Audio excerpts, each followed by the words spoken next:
Dictation start होगा 5 second बाद। Start. कई बार अखबारों की सुर्खियां आधा सच बताती है।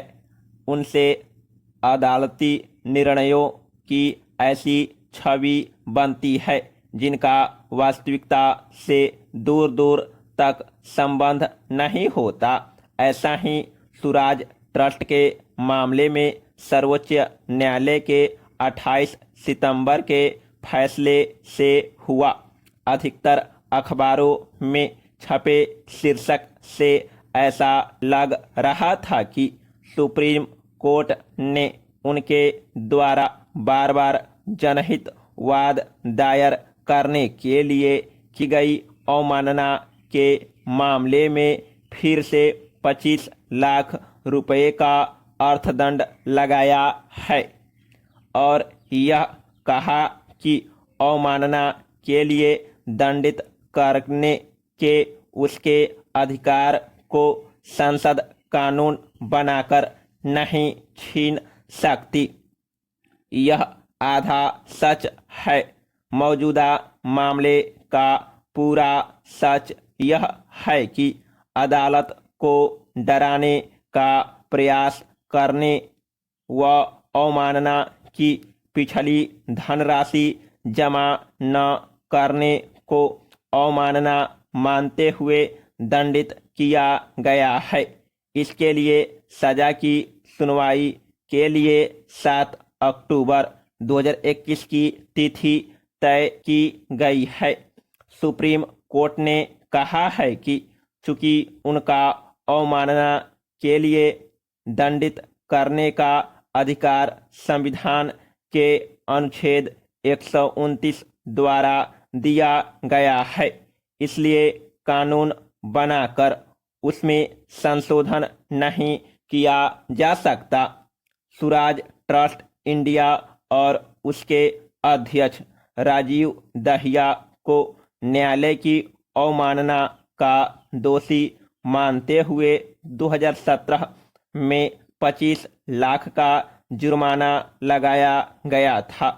दहिया ने 10 साल से सुप्रीम कोर्ट और अन्य उच्च न्यायालयों में 65 जनहित याचिकाएं दाखिल की थी, जिनमें से ज्यादातर असफल मामले थे। कई मामलों में वह उपस्थित भी नहीं हुए थे। सुप्रीम कोर्ट ने अदालत का समय बर्बाद करने के लिए उन पर जुर्माना लगाया था, जिसका भुगतान करने के बजाय उन्होंने न्यायाधीशों व कोर्ट के कर्मचारियों पर आरोप लगाना शुरू कर दिया। न्यायमूर्ति संजय किशन कौल की अध्यक्षता वाली पीठ ने कहा कि दहिया ने न्यायाधीशों व कर्मचारियों पर कीचड़ उछालकर उन्हें डराने की कोशिश की, पर न तो कोई डरेगा न पीछे हटेगा। कई बार ऐसा लगता है कि अदालती प्रक्रिया का दुरुपयोग किया जा रहा है। फिर भी यदि वह नियमानुकूल है तो न्यायालय उसे सहन करती है, किंतु सब कुछ की एक सीमा होती है। उसकी लक्ष्मण रेखा पार करने पर दंडित करना इसलिए जरूरी है ताकि संवैधानिक संस्थाओं को मर्यादा सुरक्षित रखी जा सके। इस मामले में न्यायालय की निराधार आलोचना से अदालत इतनी क्षुब्ध हो गई कि इसके लिए उसे अलग से दंडित करना पड़ा।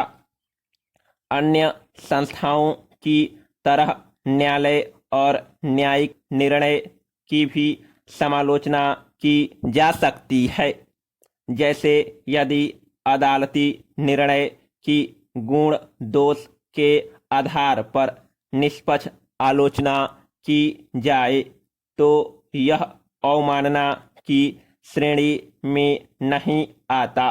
इसमें अदालती निर्णय का महत्व तथा उसकी समालोचना के लिए इस्तेमाल किए गए शब्द, निर्णय और कानून के मर्म की समझ तथा उससे भी अधिक अपनी बात को गरिमापूर्ण तरीके से व्यक्त करने का सलीका भी बहुत मायने रखता है।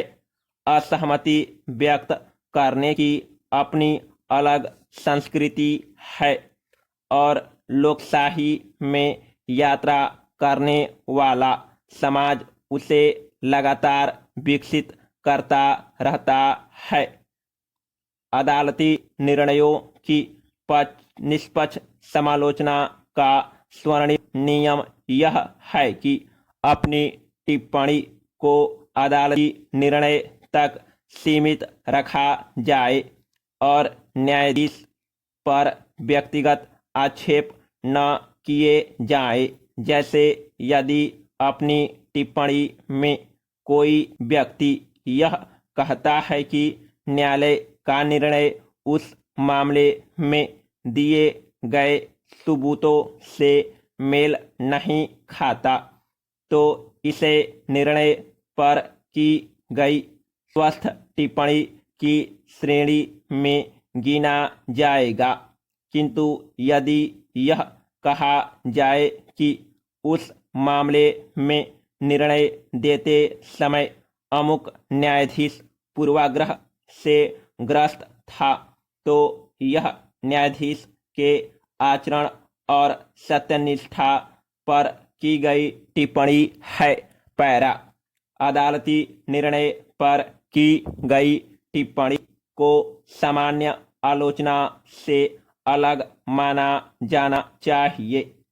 इसके ताने बाने बहुत महीन धागे से बुने होते हैं। उसकी चर्चा करते समय परिपक्वता की अपेक्षा की जाती है। यह टिप्पणी यदि किसी मुकदमे के पक्षकार की ओर से की जाती है, तब इसमें और सावधानी की जरूरत पड़ती है, क्योंकि उसके पक्षपातपूर्ण होने की आशंका अधिक होती है।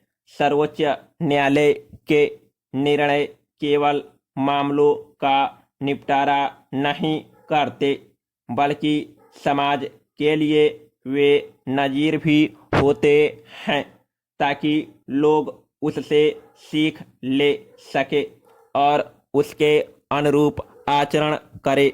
मौजूदा निर्णय भी इस श्रृंखला की एक कड़ी है। समाप्त।